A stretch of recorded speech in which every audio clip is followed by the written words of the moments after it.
Welcome to episode 4 of Dialed and Driven Podcast. Chris Palmer, Jeff Lerg. The Dialed and Driven Hockey Mentality Podcast is built entirely for making sure that we give you things that are actionable every single week, things you can use right now. Today, we're going to talk about one of the most common things ever. You go into a game, you think you're set, and all of a sudden you get benched. You get pulled off, and you don't know why, and you're sitting there wondering. You're a goalie, and you get pulled after a goal. Oh my God, what do you do? Sometimes it's wondering as a goalie, am I going to play today? So you're getting yourself ready, and then all of a sudden you find out you're not playing. These ups and downs, these roller coasters get in our head. They distract us from doing our job. Jeff, tell us anything, especially from your perspective as a super high-level goalie and a guy who coaches people at all levels.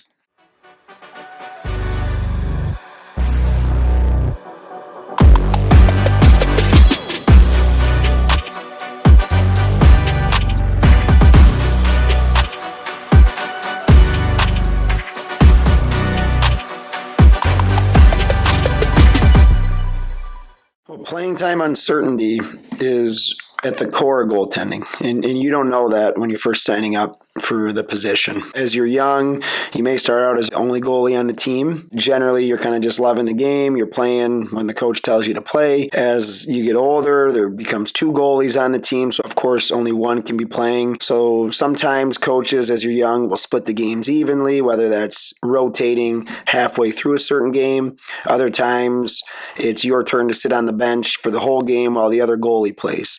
And that's a difficult course to navigate, not only for the goaltender themselves, but also for the parents and significant others of the goaltender, because everyone starts to wonder at points, will I be playing or not playing? And the family starts to think, will he or she be playing or not playing? What we want to discuss is how sometimes that weighs on the goaltender. Before we dig into the goalies, though, I'd love to hear from a player perspective. I know you deal with a lot of hockey players where they might receive instantaneous indirect feedback from the coach, where they're playing one shift and then they're not playing their next rotation through. Yeah, no, it's brutal, and it's every single age. This drives people crazy. I mean, there's situations even in house leagues where you would think it's just all fun and rolling lines, where all of a sudden somebody will just get sad. It's like, oh my gosh, why am I getting sad?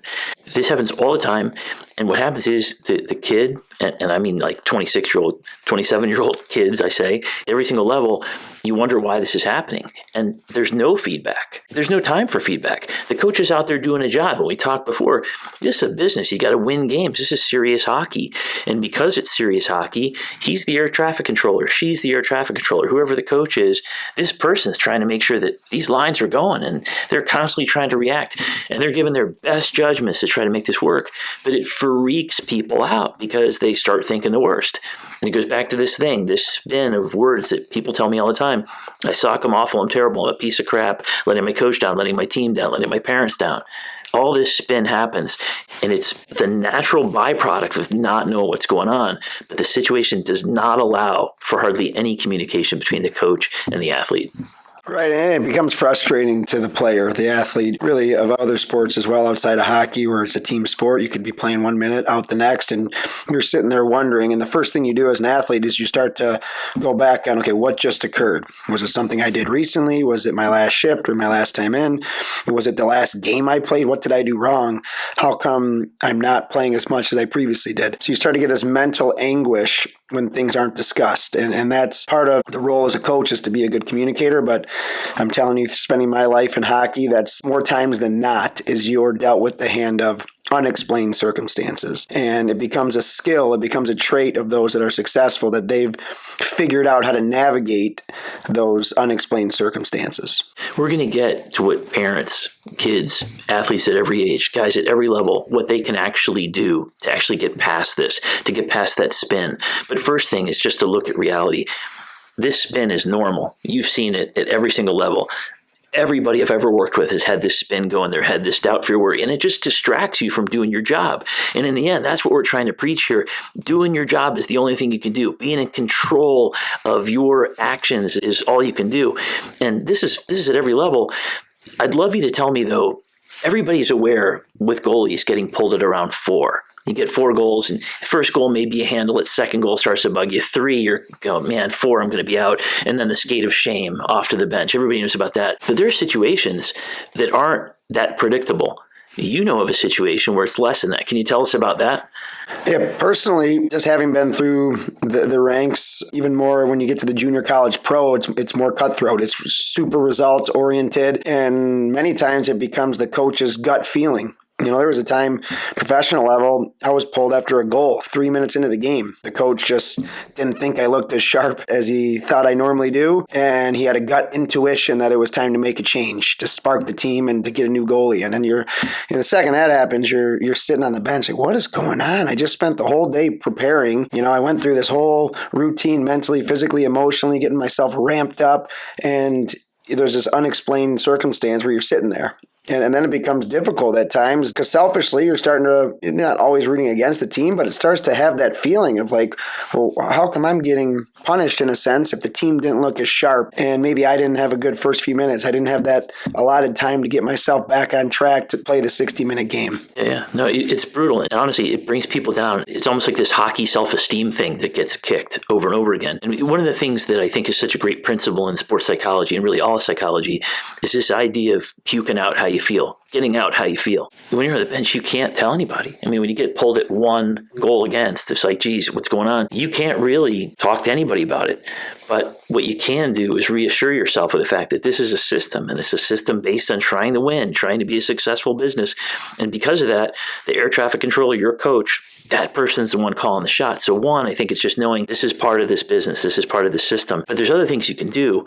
I guess what I'd like to talk about now is when you're sitting on that bench, what kinds of things came through your head? It's different for you. You're a super high-performing guy, but what kind of stuff spun in your head and the athletes that you've worked with? It's a difficult emotional state to work through. Two parts. You may have prepared all day like I had to. I had to really prepare for games. I knew I had to get the most out of what I was given. You know, being a super short goaltender trying to make it in the professional ranks, I knew that if I didn't bring my 100% execution more times than not, I wouldn't be successful. So I used control what I could control. I have to really prepare for this. So I'd really ramp myself up. So the first feeling of when you're getting pulled out, even if it's halfway through the game, you let up 4 or 5 goals and, you know, maybe deservedly so score-wise, it was time to come out. You still have this feeling of like, gosh, why is he pulling me out? Everyone's playing the game. I earned this start through one way or another. The coach gave me this opportunity. I want to see it through. So at first you're frustrated. And it's easy to show those emotions. You know, you've seen goalies throwing their stick down the hall and throwing their gloves, or other goalies kind of staring their coach in the eye, trying to show them, hey, like, what are you doing? And so it's a difficult emotion to manage. Once you deal with the fact that, hey, you're sitting on the bench, you have to work hard to get yourself back in the teammate mode. You have to understand it is a team sport. There is a bigger picture. For now, the only thing you can control is root your team to get better and hopefully come back and win. It's the only thing you can do. And you're being judged at that time from your coach. You're being judged on your body language. Great next point. The guy's in national team development. I know a guy, I won't mention his name, but there's a guy I worked with. He was being looked at for national team development to be a goalie. And this guy was awesome. And he went to camp, awesome camp. Everything's going good. Feedback's great. But he didn't get a spot. And at the end, they're really good about giving feedback. They gave feedback to him, and they said, look, it really comes down to the small things. I mean, like, there's so many good guys, just little things. You're a great goalie. But we couldn't help but notice when things went bad for you that sometimes it took you longer to reset. That's just what you're talking about, because you're pissed, you're bitter, you're frustrated, you're wondering what's going on. You don't know what's happening. It's confusing. Everybody wants somebody who can just be a professional to get out there and do their job. No matter what, you get your ass handed to you, no matter what, you're getting back up doing your job. And that's how he lost the spot. And he tells that to people that he works with all the time, because he knows that youth athletes can feel so much, especially because there's not much communication. But the answer is getting to the point where you see reality and you realize that resetting and resetting and resetting is the only way to get what you want. Scouts are watching body language all the time at every level. Ideally, everybody's a machine, but we're not. We're humans. But the closer you can be to resetting like a machine, the better. That's the acquired skill. People use the term be a professional. And that's really a term that means someone who's been around, has seen all the circumstances, can control themselves when the emotional state wants to get out of control, and someone who can bring that consistent execution in all different circumstances of the sport. And of course, as a youth athlete, you don't have that. You're not a professional. You're a youth athlete. So you have to understand the bigger picture at times, that your leaders, your coaches, they are looking to, in a sense, judge your body language. And that has affected goalies who have gotten pulled. The coach might have had in their mind, I'm going to play him tonight in the later game if it's a youth tournament. But then they saw him come out of the net and they were super sour. They were sitting there pouting. And then the coach said, you know what? I'm not going to start them. Why would I want to start them? They didn't act like a good teammate. So it's an acquired skill. You learn the hard lessons along the way, just like everything in life. But we're here to try to tell you that those are important moments of when you have to switch off that emotional state into being super upset, or you want to snap, or you want to show everyone that's all about you. But the fact is, it's not all about you. You're a part of the team. And at that point, your role in the team is to be supportive and do anything you can. If you have to open up the door just to get your teammates out there as quick as possible, that's what you have to do. I remember teaching my kids to drive. I told them the most important thing is that anything can happen anytime. Anything, anytime. If you're prepared for some idiot to pull onto the roadway out of nowhere, for somebody to jam their brakes for no good reason, for somebody to be swerving, whatever it is, coming into oncoming traffic, anything, anytime is such a great thing for teaching driving, but it's also such a great thing for life. Anything, anytime. And I think if you can develop that kind of mindset, that kind of belief that I'm going to go out here and I think I'm starting and I think it's going to work and I think it's going to be a good game and I'm going to give everything I have, but then things go haywire and you get this crazy scrum in front of the net. Next thing you know, somebody puts a stick in your face or whatever it is. Anything can happen anytime. And I think that's really the mentality that if we can develop that with people going into this going, hey, I'm hoping for the best, but I'm prepared for the worst. I'm prepared to have my ass handed to me. That's what's going to happen. There's a time this happens. It's really, really hard for goalies. And it's hard for everybody, but really, really hard for goalies. There are a lot of situations where goalies don't know if they're going to play until the morning of. Tell me about that when the night before you're trying to get ready for a game that you don't even know you're going to play. Gosh, this is goaltending at its core. And it's such a skill to learn how to manage it. And it's such a skill to learn how to not question the thoughts in your head about, does the coach like me or not like me? My most frustrating yet impactful stories to share. I was playing professionally in Italy. The coach I had played 500 games in the NHL. He was not a goalie. He was a player. So he had obviously an extensive hockey resume and experience. The goalie partner and I, we were rotating in a sense. I think it was probably a 70-30 split. I was playing about 70% of the games.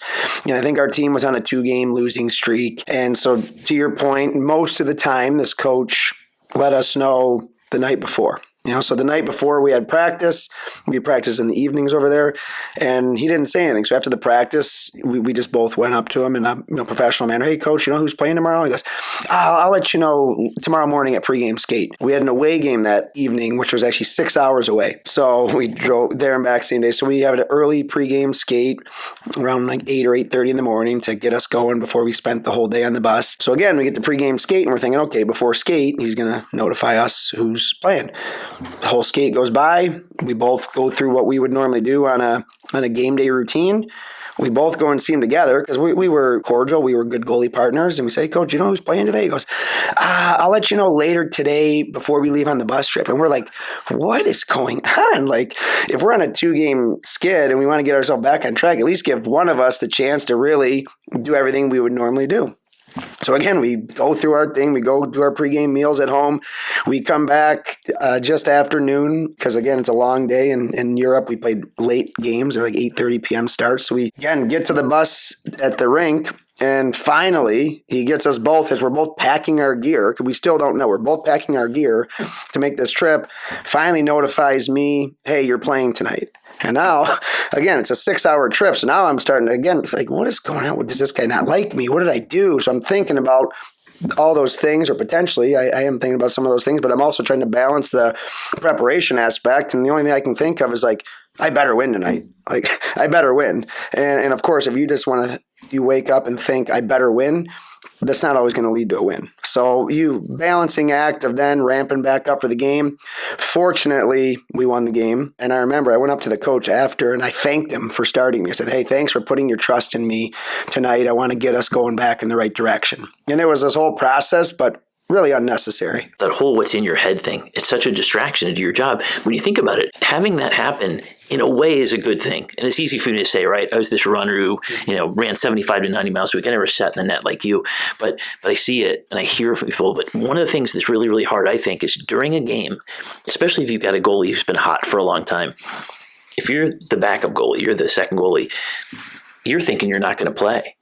But then like that, something happens. Some crazy thing, and you got to go in and you got to figure it out on the spot without being prepared. So in a way, having a coach tell you last minute you're going to go in is kind of preparing you for not only anything, anytime, which is a really good attitude, and two, it's getting you ready for having to go in with nothing. So it really is the ultimate professional squeeze. I mean, you're forced into having you adapt, right? Right. And now that I've been involved in the youth coaching game and the communication regarding start time varies on a drastic scale, I do use that as a recommendation. When it's a short-term solution, not really sure if one goalie has stepped up or another, give them that last minute, who's going to step up, who's going to take the bull by the horns and get us back on track. But as a long-term game plan, it drives goalies nuts. It doesn't get the best out of your athlete. And live examples, I've run a youth organization. I've made coaching changes midway through the year where one coach operated one way and he operated with a super late notice to the goalies, like right before warmups. And these are the high-level youth athlete. And then we made a coaching change. That coach gave the early heads up.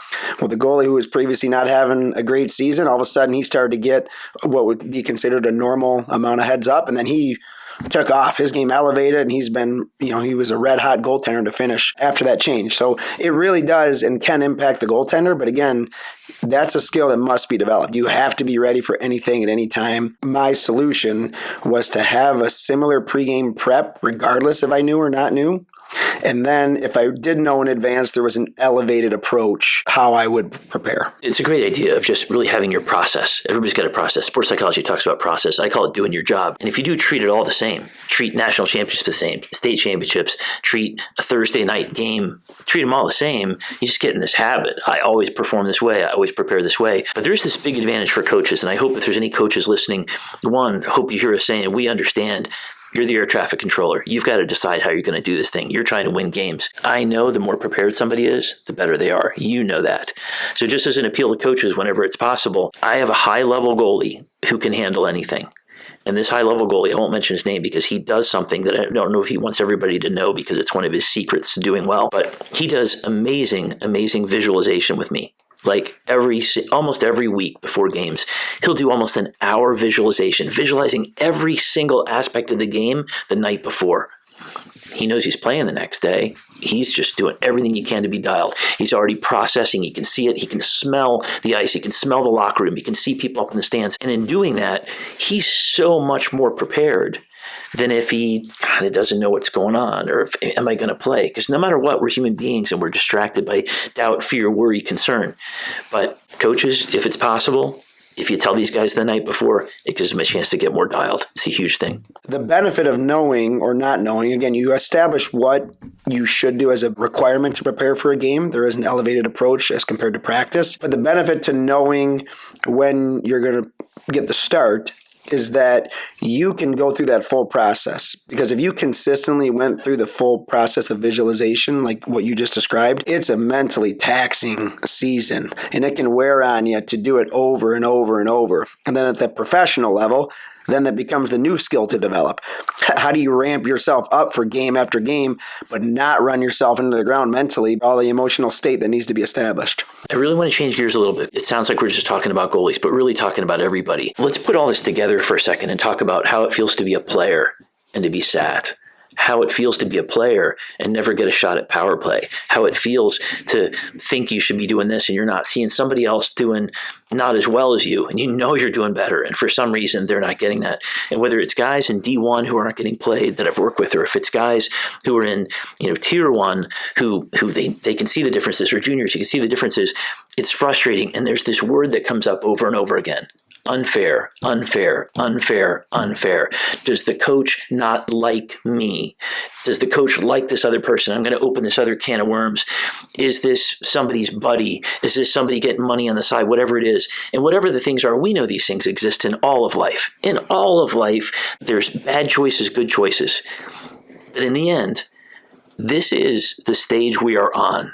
And if you want to go after the big hockey dream with everything you have, accepting the fact that sometimes humans do crappy things and sometimes they do great things and everywhere in between, if you can make peace with that, then the only answer for you, let's say you're getting treated unfairly, you feel like it's unfair, you feel like the coach is giving you a hard time, doesn't like you, like somebody else, there's a buddy system, whatever it is, be so damned good that he looks like an idiot for not playing you. And that solves the problem because one, you develop, you bust your ass and you're getting better all the time.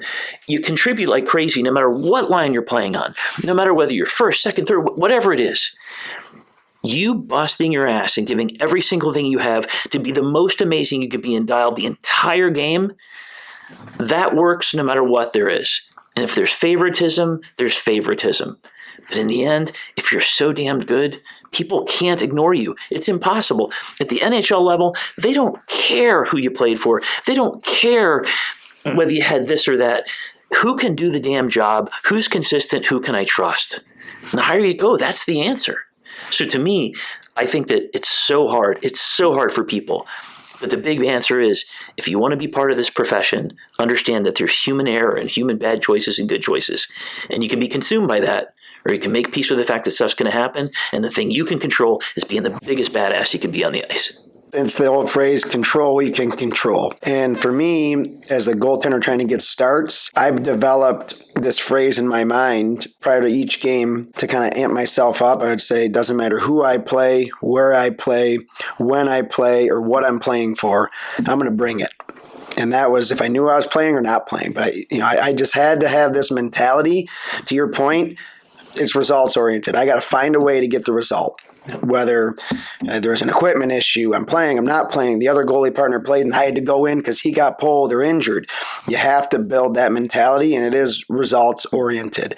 One of the biggest things that I learned even at Michigan State, I played 74 straight starts at Michigan State. That was covering 3 years of playing time. I distinctly remember before every time I touched the ice for warm-ups, I reminded myself I want to go earn this win for my team, and I want to go earn my next start. I had this tryout mentality for every time I touched the ice. It was like, I don't want to be pulled off. I want to go use this as a tryout for the next time I play, because we know how coaches can see and make judgment calls and say, oh, you look tired. Oh, you didn't do this or that. Oh, you didn't fight through traffic. But I had to remind myself, this is a tryout for my next start, and I want to earn that next start. That's such a great point. You said you were results-oriented. And I think that if you're results-focused, that's a distraction. But results-oriented is the setup. Like, I'm trying to accomplish this. What does it take? I'm going to do these behaviors, these 25 to 50 things a goalie does to be dialed, to be completely prepared, execute all the things I know. So I simplify it by saying doing your job. You focus on doing your job, great things happen. You focus on winning games, you're distracted. But being results-oriented, being winning-oriented is fantastic. But in the end, focusing on the behaviors that lead to the wins is the best way to get the wins. Right, and we're going to have a whole episode in the future on game preparation and what that means and how you handle those in more detail. And the focus today was just getting the fact out that everyone deals with the uncertainty of playing time. It's going to affect you at one point or another. Even superstars. There's coaches that'll sit superstars down to the NHL level because they want to rest him for the playoffs, and they may not communicate that. So everyone's going to deal with it, and specifically in hockey, it could be shift to shift or game to game for a goaltender, and it's an interesting skill that needs to be developed. That's great. So I think just to kind of summarize some of the actionable things, and catch me if I miss any of this. For one, puke stuff out when you can. Get stuff off your chest. Talk to somebody. Talk to teammates. Talk to your parents. Pray it out. Yell it out. Meditate it out. Talk to a mental performance coach. Whatever you can. Find a way to get things out when you're disappointed. That helps clear out the garbage. Two, realize what you're in. You are in a profession. And I'm sorry it starts so early, but that's what it is. There's plenty of fun in hockey, but once it gets serious, it's serious. You're in a profession. See it for that. Three, see it for what it is. The coach is in charge. He or she is trying to do their best to try to win games. And sometimes the judgments might not look right. Sometimes they might look right. Whatever it is, that's how it is. Unfairnesses exist. Make peace with that. Every human being has done something that's not fair. But in the end, everybody's trying to win. Everybody's trying to go in the same direction. The only answer is execute what you know. Execute what you know. Do your job, do your job, do your job, and realize you're normal. Man, this is the hell people go through, the spin in your head. I remember this tennis player, amazing tennis player, he said this great thing. Some guy interviewed him and said, you have special talent for mental performance. And he's like, no, I must correct you. I have no talent for that. You should see the storm in my head. I simply manage the storm. And it's so true. And for a goalie, there's no greater storm than sitting by yourself, figuring it out. You're left alone a lot of the time. And for players, you just feel like something's wrong with you. And in the end, you're not. All this stuff's normal. Feel what you feel, move forward, do your job, realize this is a profession, and you can have a lot of really good. There's so much good on the other side of just making peace with all this. And that's the biggest thing I learned, is just to fall back on my training. Then that's what made me practice so hard. It was because I know there's so much uncertainty and chaos with life as a goaltender. I have to train hard in order to build that internal confidence, in order to manage these difficult situations that occur. I at least built this chip on my shoulder that I don't care what's thrown my way, I'm going to find a way to be successful. And for me, that giant chip on my shoulder provided a lot of confidence in my coaches and teammates to want me in the net. They could see that I had this swagger and I had something to prove every time I stepped foot on the ice. And that gave them the confidence, hey, Lergy's going to bring it. We better bring it. I was trying to elevate everyone else around me. And that's an empowering feeling as an athlete, when you're starting to affect everyone else around you. And it's not just, am I playing? Am I not playing? You're taking control of that status by showing up every day and proving it. And that's a super powerful behavior to have as a goaltender and an athlete. It's awesome. So I'm going to mention one more thing. You mentioned something a couple podcasts ago about the guys who are at the top. They not only give everything they have, but they're problem solvers. I want to put that together with this concept in psychology that every time you do something, you get a little endorphin rush, a little, oh man, I made an action. Anxiety so often is caused by inaction, being stuck in that spin. And everybody's got that doubt, fear, worry spin. And you said one of the things that worked for you was solving problems. Solve the problem. Solve the problem. There's always a solution. Unless you're dead, there's always a freaking solution. And the more you see all of this stuff, the bad stuff that happens as, okay, what am I going to do now? What am I going to do? How am I going to solve the problem? How am I going to attack this? You do that more and more, you create this thought habit that's so strong and it's got the emotions tied to it that you get to the point where you just accept that there are going to be barriers to every great thing. You just bust your ass, fight back, solve the problem. It's awesome, and it's possible, and it builds a habit that just makes you tougher so nothing stops you. Right, and that's why sports is so emotional.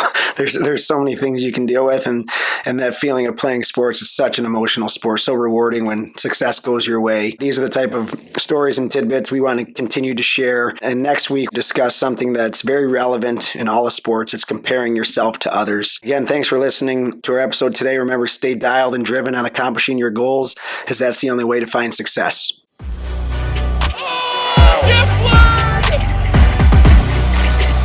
Best save you will ever see, keeps this game alive.